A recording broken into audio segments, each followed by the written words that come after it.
What's up? Dito na naman po ang dakilang lolo ninyo. Magluluto na naman ng mga pagkain ng kanyang mga apo, no? What's up po dyan mga kaibigan ko? Ito na naman po ang dakilang lolo, no? Magluluto ng pagkain ng mga apo. Pag ganitong mga araw, may mga pasok na naman po ang mga anak natin. So, tayong mga lolo ang nangangasiwa ng kanilang mga pagkain. So, lulutuin ko po ngayon ay lomi. Magluluto po ako ng lomi. Mamaya naman po, nilagang baboy. May mga sabaw po, no? Kaya what's up po dyan mga kaibigan ko. Hello. Magandang araw po sa bayan ni Juan. Magluluto naman tayo ng lomi ngayon, ha. Ito po, kasim, tsaka atay ng manok, balon-balunan. Yan po ang ihalo ko sa lomi ko. Simple lang po ang lulutuin kong lomi, hindi umagarbo. Basta po malasa, masarap po ang mga isasangkap ko, hindi masyadong magulay kasi yung available lang po na po pwede po sa kakain po. So, pechay bagyo po, tsaka celery. Huwag po mawawala yung celery. Alam niyo po yung celery, antioxidant po yan. So, maganda po sa katawan natin yan. Kapag mura po ang celery, bibili po kayo ng marami at ilalagay niyo po sa pagkain natin. Ito naman po ang lomi ko. Ito po yung lomi ko na ready-made na po na nabibili sa palengke. Alam niyo po, pag bumili po kayo nito, naaamoy niyo po ba na ito ay may amoy na parang maanta? Yun po yung mantika na ginagamit po sa mga pansit. Protection po yun para hindi masira kaagad yung mga ginagawa. Ngayon, wag niyo po itong lulutuin ng diretso. Hugasan po ninyo ito sa mainit na tubig para po yung amoy na yun na parang maanta po ay mawala. Hugasan nyo po ng mga 1 minute, mga 2 beses po. Kapag nahugasan nyo na po, itabi nyo.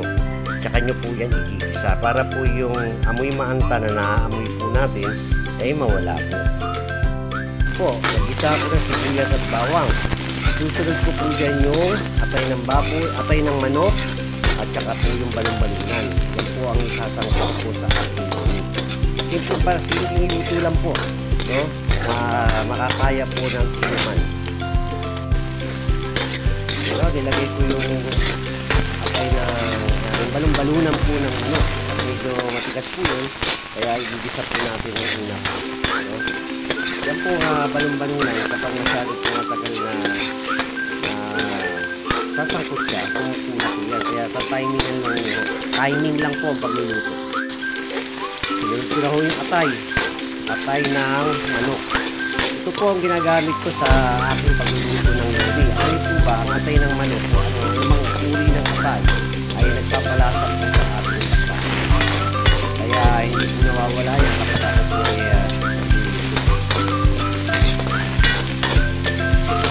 tapusayan po nyo mabuti para po yung lansa ay mawala.